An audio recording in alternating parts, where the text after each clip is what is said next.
Thank you, Mr. Speaker. I ask unanimous consent that all members have 5 legislative days to revise and extend their remarks and include any extraneous material on the subject of this special order. Without objection. Mr. Speaker, it is with great honor that I rise today to anchor this Congressional Black Caucus Special Order Hour commemorating Juneteenth. Next week, the nation will pause to celebrate Juneteenth. And Juneteenth commemorates June 19, 1865, when Union Major General Gordon Granger arrived in Galveston, Texas, and issued General Order No. 3, which finally freed more than 250,000 enslaved people in that state. For while the Emancipation Proclamation officially went into effect on July 1, 1863, emancipating those enslaved in the rebelling states of the Confederacy, it took over 2.5 years for the news to reach the westernmost Confederate state of Texas.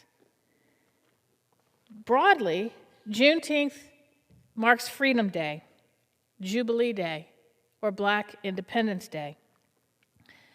Juneteenth is considered the longest-running African-American holiday, and while communities have celebrated the date since 1866, it was not officially signed into United States law as a federal holiday until June of 2021.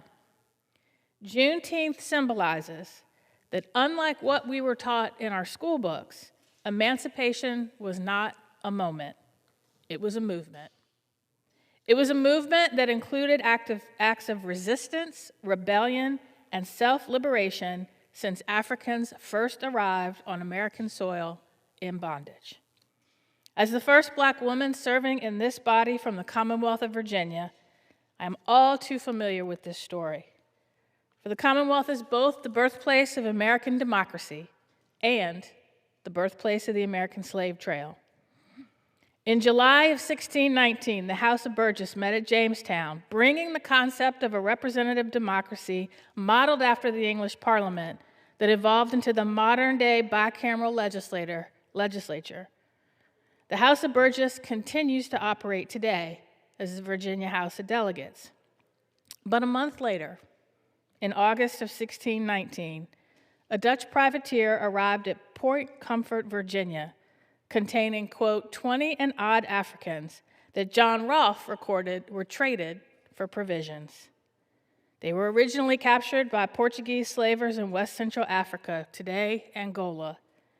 And while slavery was not officially acknowledged in the laws of Virginia until 1661, there is no doubt that the first Africans aboard the White Lion were treated as slaves, assigned heavy labor, and treated as property by the colonial elite. And I am quite cognizant that 250 years ago, when Thomas Jefferson wrote the Declaration of Independence and said that all men are created equal and endowed by their Creator with the unalienable rights of life, liberty, and the pursuit of happiness, he did not include the nearly 500,000 enslaved men, women, and children, or indeed any women at all, in the 13 colonies. He did not include those enslaved at his beloved Monticello, including his own children.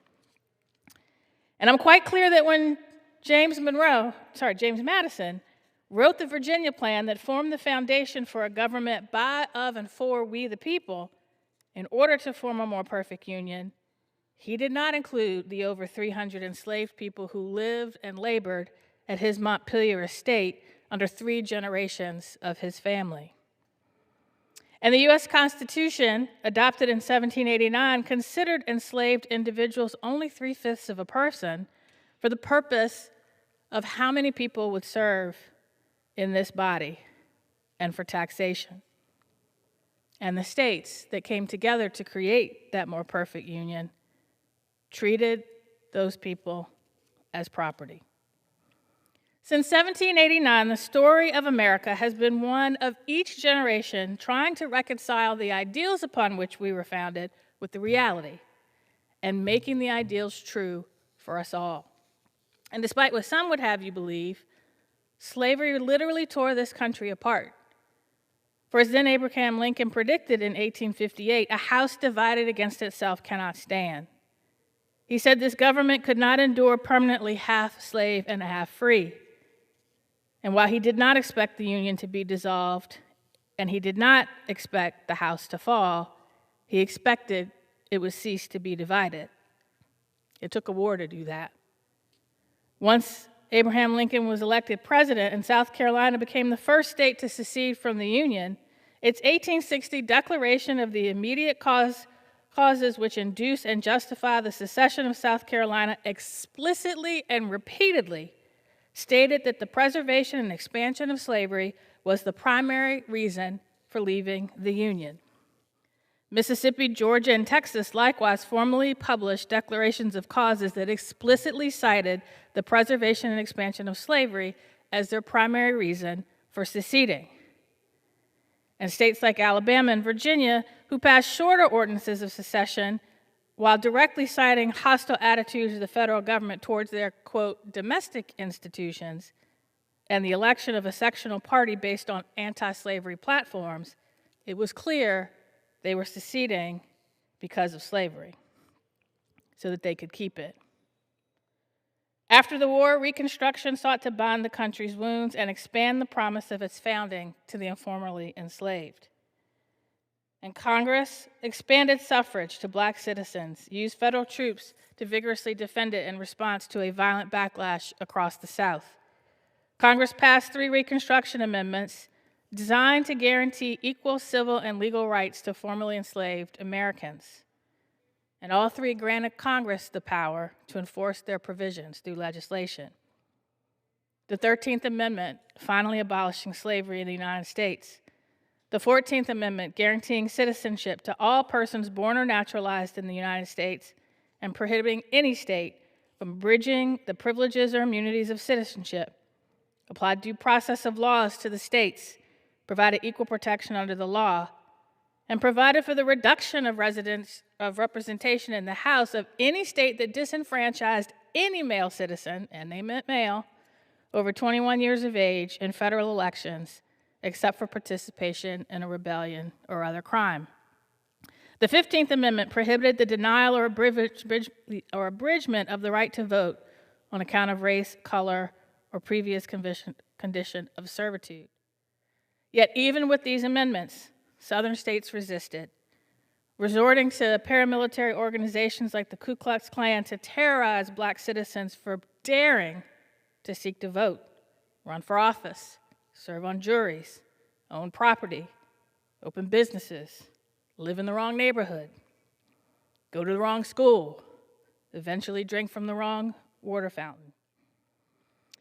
In 1870 and 1871, Congress passed the Enforcement Acts to allow the federal government to intervene when states or individuals infringed upon the rights provided in the 14th and 15th Amendment. And as a result, black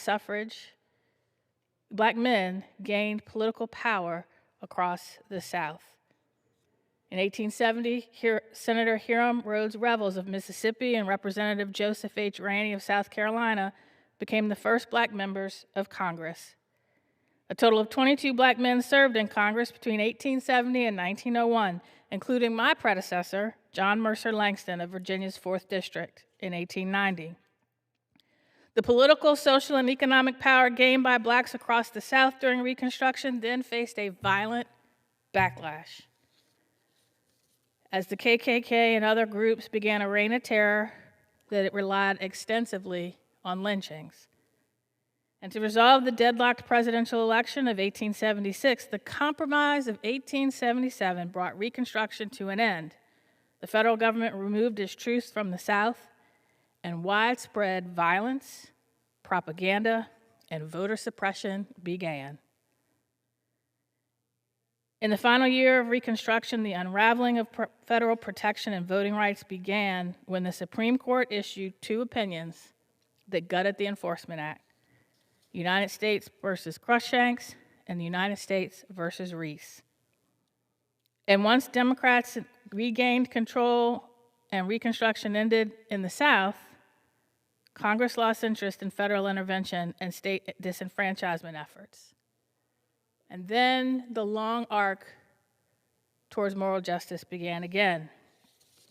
And when President Harry Truman integrated the Army And when the civil rights movement began to gain ground, those Southern Democrats fled the Democratic Party and became Republicans. Today, we see a very similar backlash to the backlash to progress that came after Reconstruction. With the first court case, gutting the Voting Rights Act, the Shelby decision, and now the Calais decision, we see a rollback of the federal government protecting voting rights. We see a weaponization of the very tools used to ensure that life, liberty, and the pursuit of happiness was open to all, roll back the progress made in civil rights and equal protection under the law. We see an administration that wants to tell one side of the story that I just told, that doesn't want anything uncomfortable to be taught in our schools, that doesn't want anything about slavery mentioned in our public spaces, in our museums, in our curriculum, that doesn't want that backlash taught. Juneteenth gives us two opportunities. One, to celebrate the extraordinary resilience of Black Americans who came here through the Middle Passage in bondage, and today are at historic high numbers in political leadership and representation. But it also gives us an opportunity to acknowledge how we got here, the good, the bad, and the ugly, to recognize the pattern, to recognize the backlash to progress that always includes propaganda, whether it's the lie of white supremacy or the lie of stolen elections, violence, whether it's racial terror lynchings or insurrectionists showing up trying to steal for the second time in American history the results of an election they didn't like, or voter suppression, like a modern-day poll tax that we see in the SAVE Act. We see the same backlash now. But we as the Congressional Black Caucus are here to say we're not going back. We will fight the backlash. We will continue the progress until when we say in our Pledge of Allegiance, liberty and justice for all, it means all. And with that, I would like to yield to the gentlewoman from Georgia, Lucy McBath.